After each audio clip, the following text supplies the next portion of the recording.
निवेश की दुनिया में एक सवाल हमेशा रहता है। इतने सारे विकल्प हैं, तो पैसा लगाएं तो कहाँ लगाएं कि वो मतलब सुरक्षित रहें। हमारे आज के जो स्रोत हैं वो इस उलझन को सुलझाने के लिए एक ढांचा देते हैं। तो आज का हमारा मिशन है एक मजबूत वित्तीय किला बनाने की रणनीति को समझना। एक ऐसा किला जिसकी दीवारें बाजार के हर उतार चढ़ाव को झेल सकें। बिल्कुल सही कहा आपने। यह चर्चा उन सभी के लिए है जो अपनी मेहनत की कमाई को लेकर रात में चैन की नींद सोना चाहते हैं। आज हम इसी किले के 5 सबसे मजबूत स्तंभों पर बात करेंगे।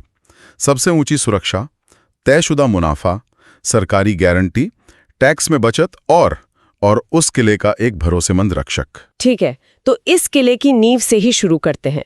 पहला और सबसे जरूरी सिद्धांत है निवेश की सबसे ज्यादा सुरक्षा। स्रोतों में इस बात पर बहुत जोर है कि पैसा वहीं लगाएं जहां जोखिम ना के बराबर हो। लेकिन कई लोग सोचते हैं कि बिना जोखिम के बड़ा मुनाफा कैसे मिलेगा, तो फिर सुरक्षा को ही पहली प्राथमिकता क्यों दें? क्योंकि देखिए, इस तरह के निवेश का पहला मकसद पैसा कमाना है ही नहीं। पहला मकसद है पैसे को बचाना। इसे ऐसे समझिए, अगर किले की नींव ही कमजोर होगी तो आप कितनी भी मजबूत दीवारें बना लें, वो एक ना एक दिन ढह जाएगी। तो पूंजी की सुरक्षा वो नींव है। एक बार ये पक्की हो गई, फिर आप ऊपर कुछ भी बना सकते हैं। अच्छा, नींव मजबूत हो गई। अब बात करते हैं दीवारों की। यहाँ हमारे स्रोत 2 चीजों को एक साथ जोड़ते हैं, तय और सुनिश्चित लाभ और सरकार की गारंटी। ये सुनने में तो बहुत अच्छा लगता है, पर क्या गारंटी का मतलब अक्सर कम रिटर्न नहीं होता? ज्यादातर लोग इसी दुविधा में फंसे रहते हैं, सुरक्षा चुने या ज्यादा मुनाफा। ये एक बहुत वाजिब सवाल है। और हाँ, ज्यादातर मामलों में सुरक्षा और हाई रिटर्न एक साथ नहीं चलते।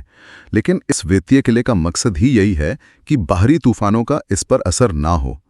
और जब बात सरकारी गारंटी की आती है, जैसा कि स्रोत भारतीय जीवन बीमा निगम यानी LIC का उदाहरण देते हैं, तो इसका मतलब समझना जरूरी है।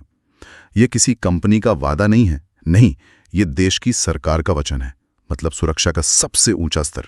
जब हम सरकारी गारंटी की बात करते हैं, तो क्या इसका ये मतलब है कि कोई भी रकम सुरक्षित है, चाहे वो कितनी भी बड़ी क्यों न हो, या इसकी कोई सीमा होती है? ये पॉलिसी और संस्था पर निर्भर करता है। लेकिन LIC जैसी संस्थाओं के मामले में IRDAI के नियमों के अनुसार पॉलिसी धारक का हर रुपया सरकार द्वारा सुरक्षित होता है। ये इसे बैंकों के डिपॉजिट इंश्योरेंस से भी एक कदम आगे ले जाता है, जहां एक सीमा होती है। तो यहां सुरक्षा लगभग असीमित है। सुरक्षा और गारंटी तो ठीक है, लेकिन कोई भी निवेशक आखिर में ये भी देखता है कि उसकी जेब में असल में कितना पैसा आया। और यहीं पर टैक्स का मसला बहुत अहम हो जाता है ना? स्रोत आयकर की धारा 80C और 10(10)D का जिक्र करते हैं। हाँ, और यहीं पर इस किले का एक, आप कह सकते, एक गुप्त रास्ता सामने आता है। इसे ऐसे समझिए, अगर कोई 30% टैक्स ब्रैकेट में है और 80C के तहत 1.5 लाख का निवेश करता है, तो उसे सीधे सीधे 45,000 का टैक्स बचता है।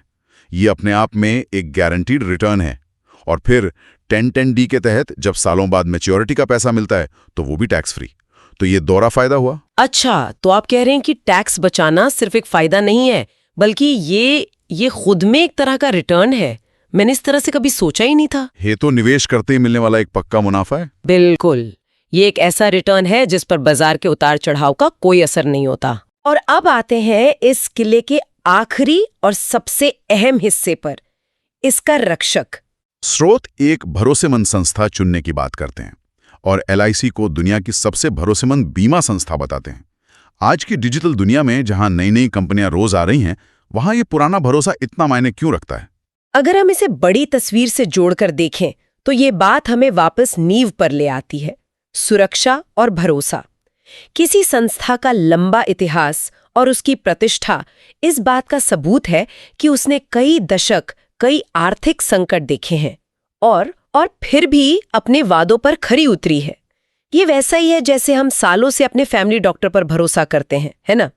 हमें पता होता है कि सलाह हमेशा हमारे भले के लिए होगी। ये भरोसा ही निवेशक को मानसिक शांति देता है। तो इस सब का मतलब क्या है? मतलब ये है कि आज हमने सिर्फ 5 नियम नहीं गिने, बल्कि एक सुरक्षित वित्तीय किले का पूरा नक्शा तैयार किया है। नींव है ऊंची सुरक्षा की, दीवारें हैं गारंटी की, टैक्स बचत का एक गुप्त रास्ता है और एक भरोसेमंद रक्षक है जो इस किले की निगरानी करता है। बिल्कुल, और ये एक महत्वपूर्ण सवाल खड़ा करता है, आज के इस उतार चढ़ाव वाले बाजार में, जहां हर कोई जल्दी और ज्यादा रिटर्न चाहता है, क्या गारंटी और सुरक्षा को प्राथमिकता देना ज्यादा समझदारी है, या फिर अधिक मुनाफे की उम्मीद में बड़ा जोखिम उठाना?